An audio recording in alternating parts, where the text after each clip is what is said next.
Hi everybody, welcome back to the Messy Cook. Happy New Year and happy 2025. So today I am making egg roll in a bowl. You've probably seen this all over the internet. It seems to be pretty popular. I've made it a few times and thought I would share the recipe as trying to get a little healthier with the new year. So I'm doing mine with ground pork. You can see here I've got some ground pork. I have some green onion here. I have the top green parts and then the bottom white parts. Well, sort of white, a pile of ginger, probably about a 1-inch knob, and 2 good-sized cloves of garlic. I have some avocado oil here, so I'm going to put in about 2 teaspoons, or 2 tablespoons, I should say, of avocado oil. You can use olive oil if you want.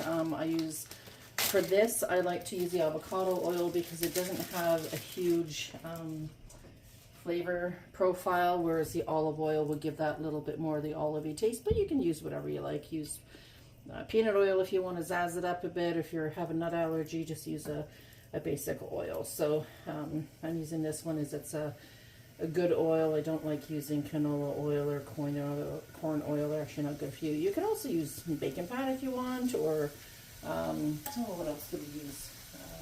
Some lard, whatever you like, butter, anything. So what I've done is I put this burner up to medium high heat, and I put in some ground beef. It's probably about 8 ounces. This will cook down a little bit and some fat will come out, but that's okay. So what we're going to do basically is we're going to make the inside of an egg roll into a bowl.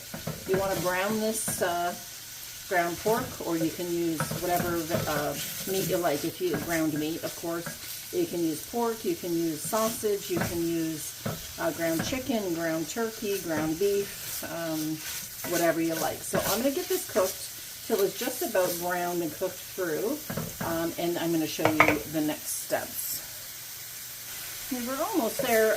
This tool my dad gave me for Christmas last year, which is really nice. So if you don't have one of these, grab one. What it does is it helps break up the large pieces of ground meat. Sometimes it sticks together. This recipe you kind of want a little bit finer. I don't want to say finer chopped because it's already chopped, but it'll take those big lumps and you can just kind of go over them and do that and crunch them down, and it makes them a little bit smaller. So I think I pretty much have what I want there. So I'm just going to brown this for a couple of minutes. Alright, so I have this browned up a little bit. It doesn't have to be super brown, but the brown will just give a little bit more flavor.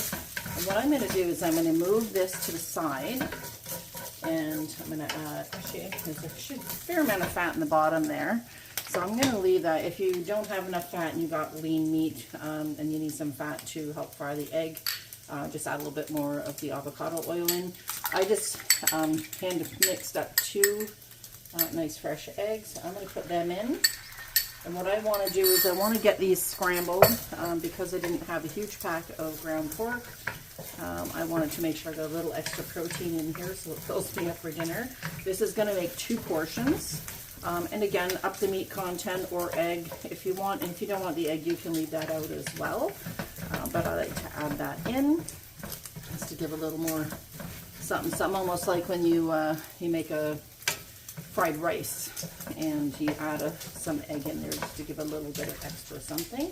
So I'll let that sit for a second. I'll start that pork a little bit. I'm also going to add in some salt and pepper while I'm here because I haven't added that yet. So just add that in to taste, maybe this portion, a 1/4 teaspoon of each. So you can just add that in. And you can always salt at the end to taste. You always don't want to overdo it. So there we go. Maybe 1/4 teaspoon. Just put in what you like.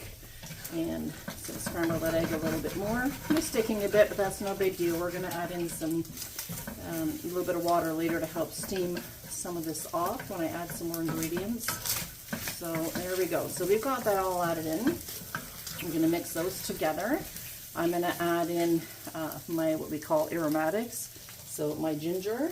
So I'm going to sprinkle that around. Now I used about a 1-inch knob of ginger. I love ginger, so I put a lot in. Same with the garlic. I used 2 big nubs of garlic, or cloves, I should say. So put as much or as little in as you like. So this will be a nice protein. About half of that will be a perfect meal for me. There we go. And at this point, I'm also going to add in the white part, or the harder, not even harder part, just the denser part of the green onion or scallion, whatever you call it. So we're going to add that in there. go. We're going to save the green for the end to sprinkle on top because that gives a really nice, consistency, not consistency, a nice freshness, a pop of freshness at the end. Adding the green onion in now here, this cooks it down so it doesn't get too crunchy, but it's just enough. And I'm going to take my kettle. I'm going to pour in about a quarter cup of water. That's what I had in there. So we're just going to add that little bit in just to get some of the stuff off the bottom, because that's all flavor. And there we go.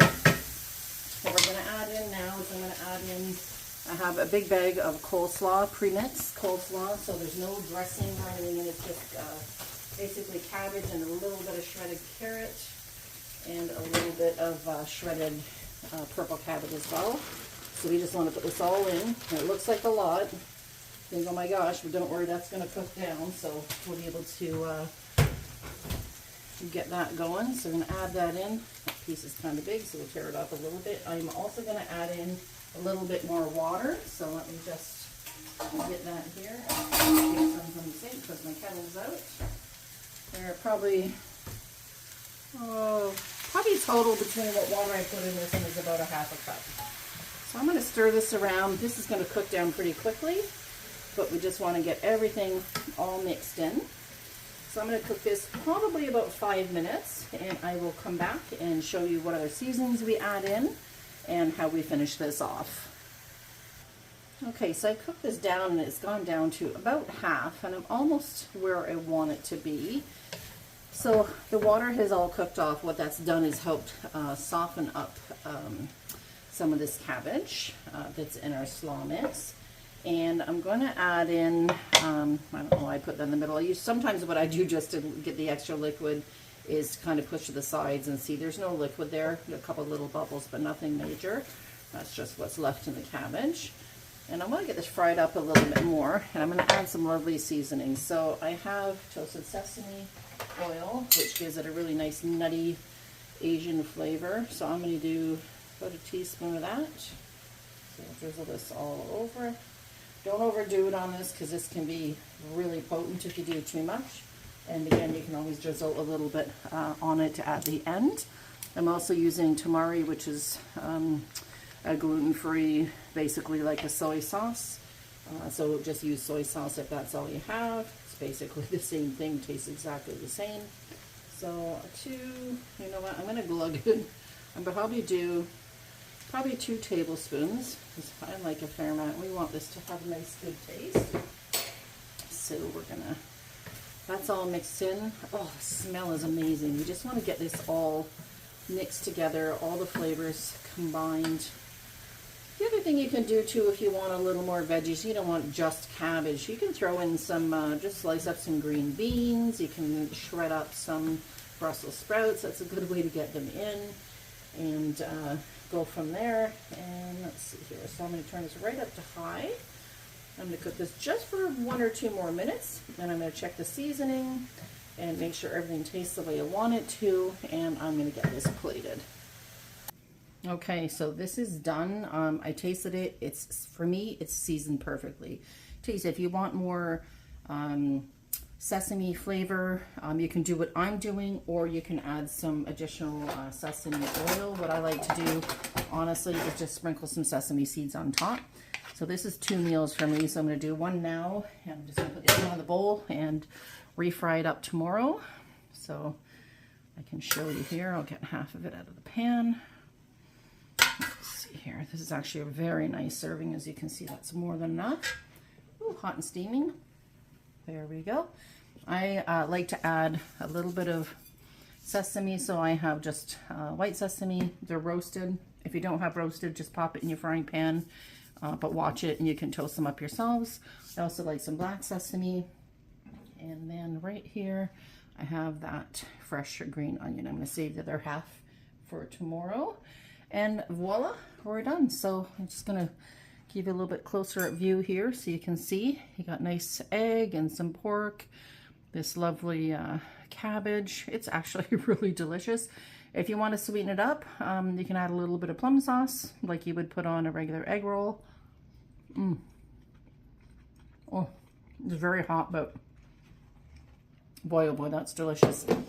If you want, and you want a little zing to it, you can add in some red pepper flakes when you're frying it. I would put it in when you put the ginger and the garlic in, or you can put a little bit of sriracha on the top, which I might do that with half of this as well, just to give a little extra kick there. So I hope you enjoyed this. I'm going to try to get many, many more videos to you this year. Again, I hope you have a wonderful, happy new year. Please subscribe to the page if you haven't already. Make sure you like this video, share with your friends, and hit that little bell so when you do get a new video, you'll get a notification. Thanks again, happy new year, and we'll see you on the next video.